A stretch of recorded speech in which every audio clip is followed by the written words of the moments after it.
踏入黃霑書房，窺看香港流行文化，浪奔浪流一聲笑。主持 Wasabi， 嘉賓主持吳俊雄。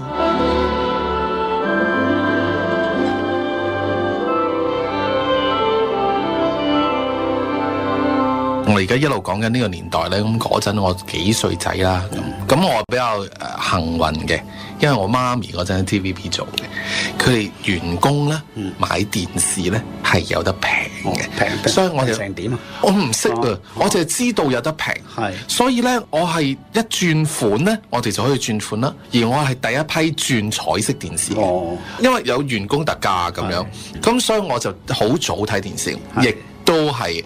喺呢個年代呢，我就睇《歡樂今宵》裏邊，其中認識到一樣嘢，我哋即將要講嘅就係白娘娘。我係睇到潘迪華同埋包立深深喺《歡樂今宵》度宣傳呢個劇。嗰陣細個唔知係咩事，因為《歡樂今宵》就係好自然，就有好多歌星上去唱歌啊咁樣啦，唔知咩事，但係印象好深。佢哋着咗戲服上去表演，我都唔知我今時今日大個咗之後對音樂劇嘅喜愛係唔係由嗰陣中咗條根，我唔知，真係講唔到。當年72年你幾歲？我真係幾歲，但係印象好深刻。印象好深。我諗呢個可能係冥冥中有一樣咁嘅嘢。首先我屋企我爹哋媽咪同我嘅我公啊嗰啲全部都係戲劇世家嚟嘅，可能嗰種遺傳喺個體內都未定。歡樂今宵我兩樣嘢印象最深嘅，第一個就係白娘娘，第二個就係羅文啊嘛，即係呢個完全好解釋得到我影響我人生嘅咁。究竟嗰個年代照計對香港大眾嚟講，音樂劇都係一件好新嘅事啊，因為以前真係接觸戲曲嘅啫嘛，仲要係喺個戲棚嗰度睇戲啊，喺戲院度睇戲。西方呢一種文化，其實70年代都係萌芽期嚟嘅，係即係當時連一啲所謂普通嘅西洋音樂會咧，其實都唔多。你講 Beatles 嚟香港嗰陣時，其實都未準備好咁樣樣，場地又未準備好。成件事點樣宣傳推廣，全部冇做，變咗連普通嘅一個音樂演出都唔係一件常規嘅事，即係唔會有音樂會睇㗎咯喎，好少嘅。啲古典音樂會就反而多啲。今日響唱片見到啲大師咧，卡拉揚啊，咁原來1960年已經嚟過香港，喺利舞台演出，咁就香港電台全面直播咁樣。咁呢啲我事後先知啊，當時我都得幾歲啦，都係。咁睇翻啲香港年報咧，佢每年會報翻啲所謂外來演奏家、音樂家嚟嘅表演。主要我見到嘅都係一啲所謂古典音樂、嚴肅音樂、大提琴手、鋼琴手，間唔中會有一兩個所謂流行音樂嘅演出。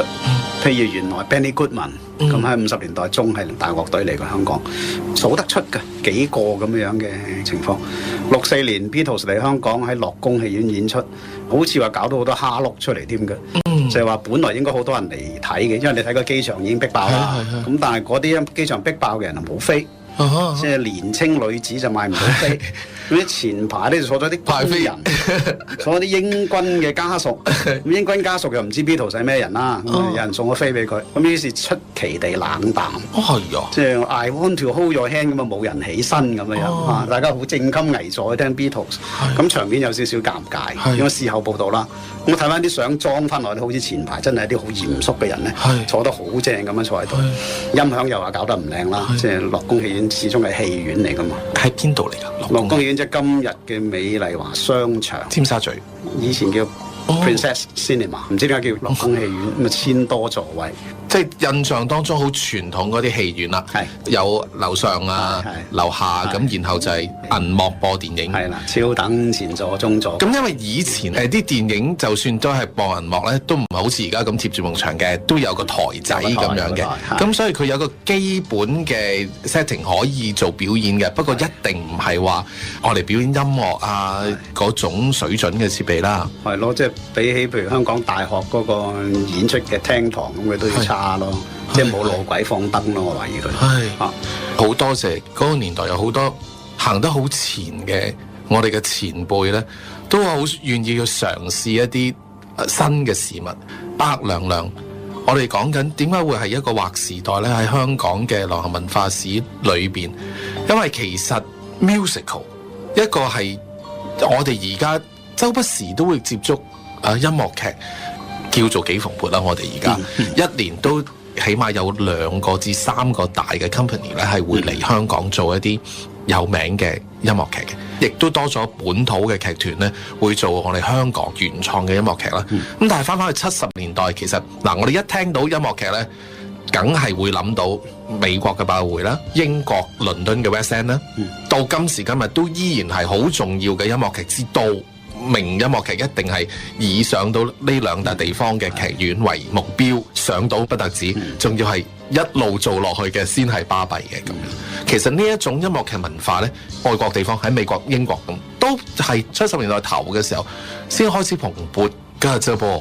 唔係話好似意大利歌劇咁源遠流長，蓬勃到後嚟嘅規模，的確係70年代。係之前有啲零零星星，即係唔係零星嘅，其實都幾大規模，不過就細啲場啦。係，譬如佢哋可能喺啲夜總會裏邊上映片段式嘅音樂劇。係，另外一種變奏就係 cabaret 啦，歌廳式嘅演出。係，咁亦都好要求嗰個歌廳演出者咧係有 musical 嘅能耐，就係能演能唱能跳。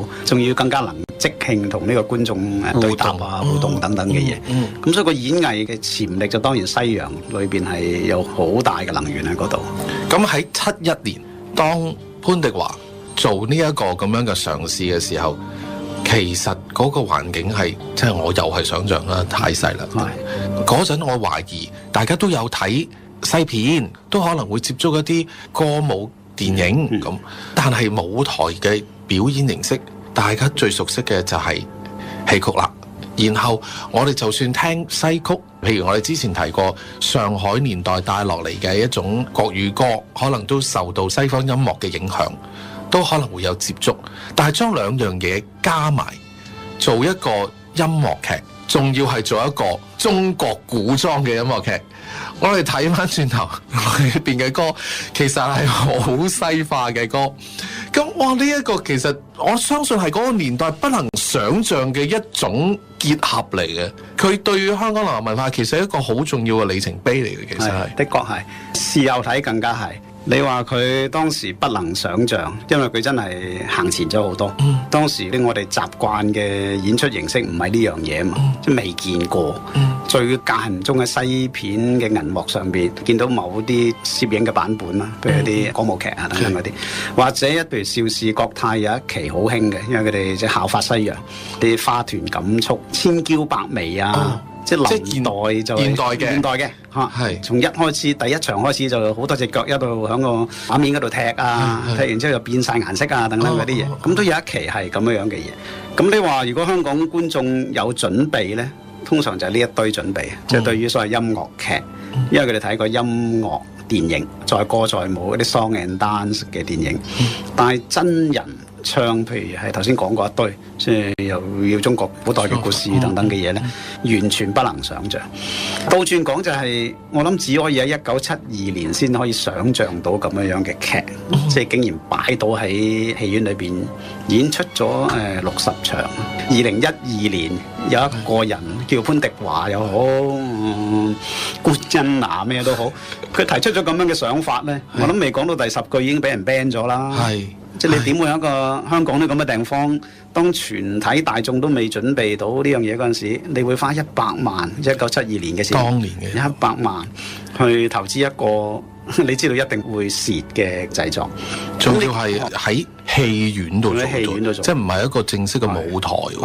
潘姐姐話齋，佢要自己投資，加好多器材落到去嗰個戲院度改裝，先至可以上演到。72年可愛就因為大家未試過，又未認真輸過，真係現兜兜蝕咗100萬係一種咩感覺咧？就當時大家1972年嘅100萬，講緊係真係幾層樓噶啦，即係麥當勞一個 number，我哋成日都話係咪一個 number 咧，起碼100萬。個老土啲講句就係金錢唔係問題，即係夢想先至係最大想要追求嘅嘢。事後睇呢件係一件好可愛、好偉大嘅事，雖然蝕到飛起。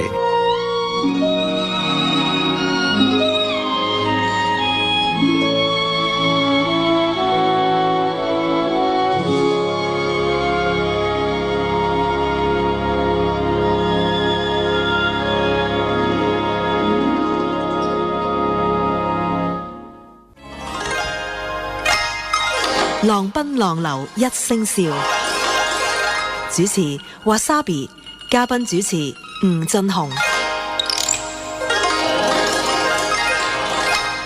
白娘娘呢個音樂劇呢，成件事個製作我覺得有趣，即係當然霑叔嘅裏邊有一個角色，係，但係有趣嘅呢，就係霑叔以外嘅流行文化裏邊嘅精英，喺1972年裏邊一齊加埋呢去編，把一個咁樣樣必然喺經濟上會輸嘅夢，但係依然都繼續執行。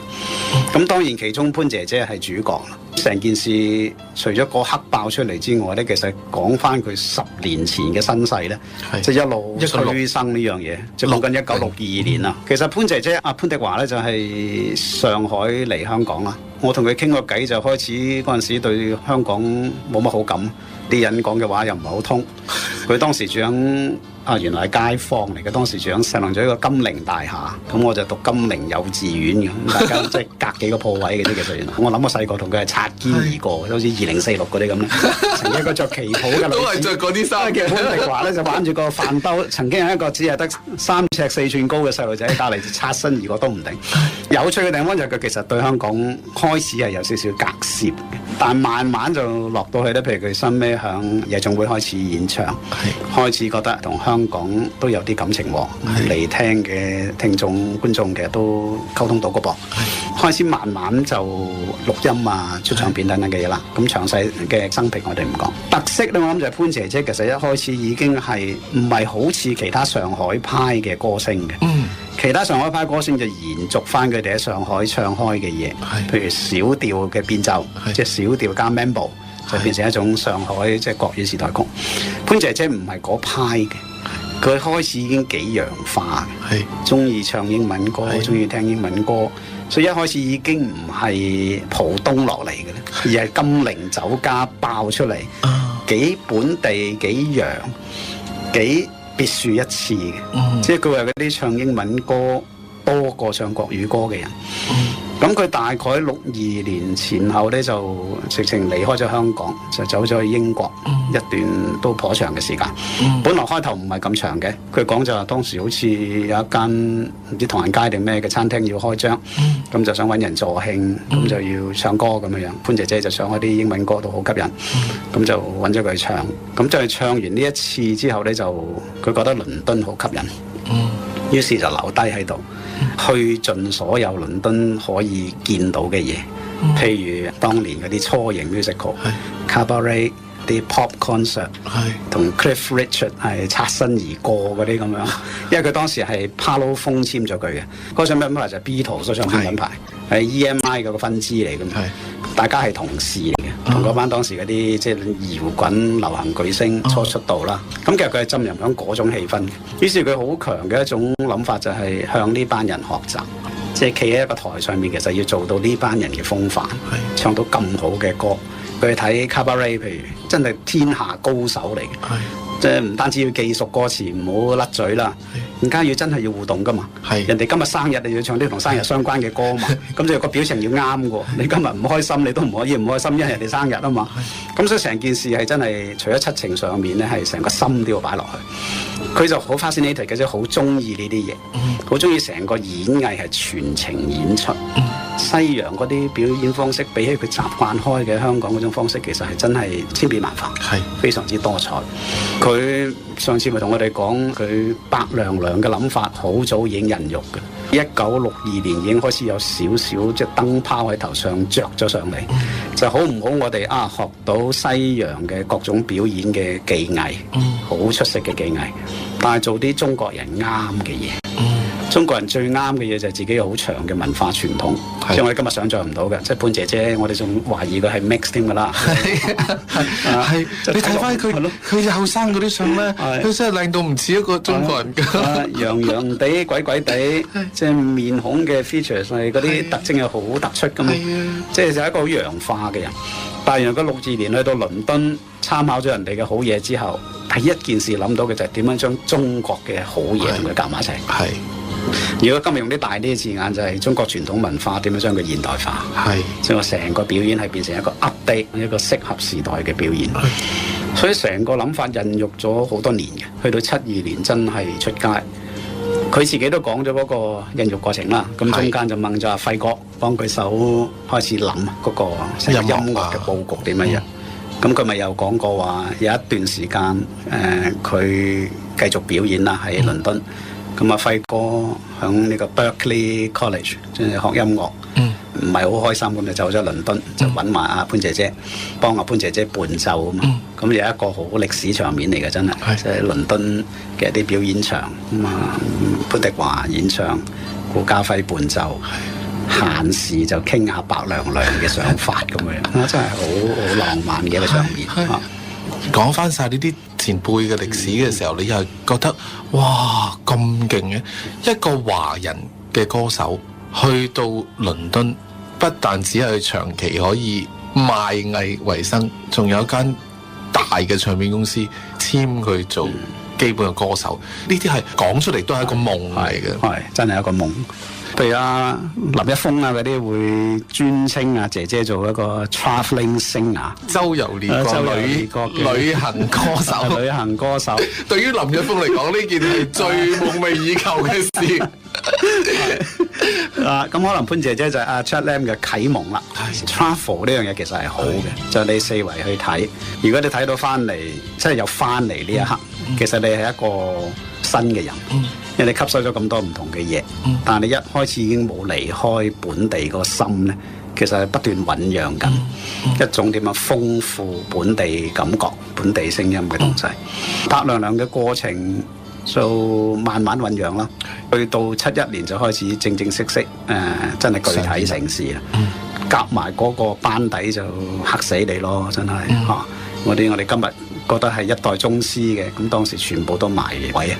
咁呢個陣容今日見到真係會流口水嘅咯。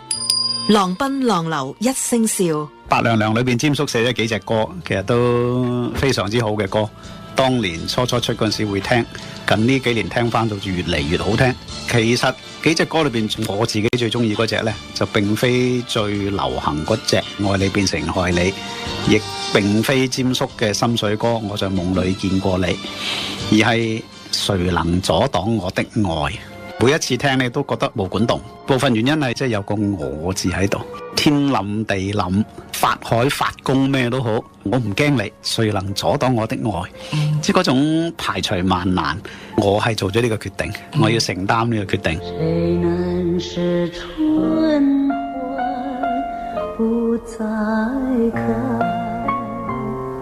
誰能使秋月不再來？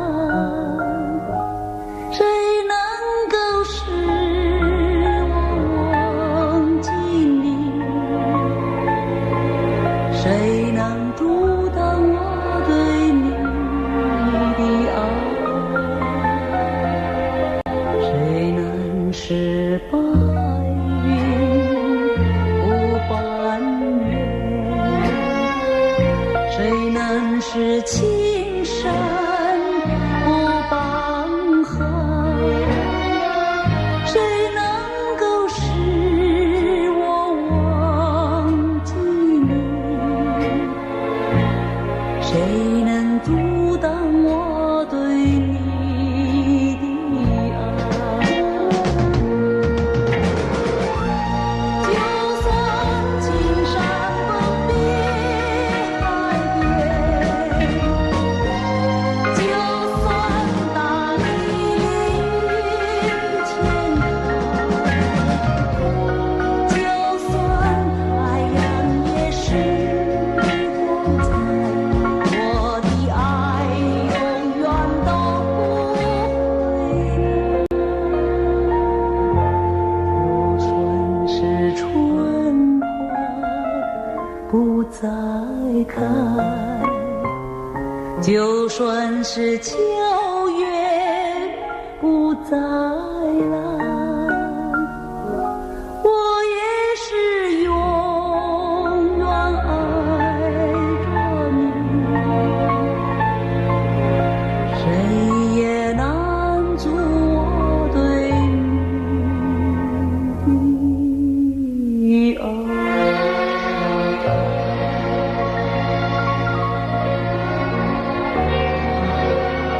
上個禮拜咧，我哋有潘姐姐現身說法啦。今個禮拜我哋依然喺白娘娘嘅世界裏邊，一陣翻嚟，我哋繼續從詹叔嘅角度睇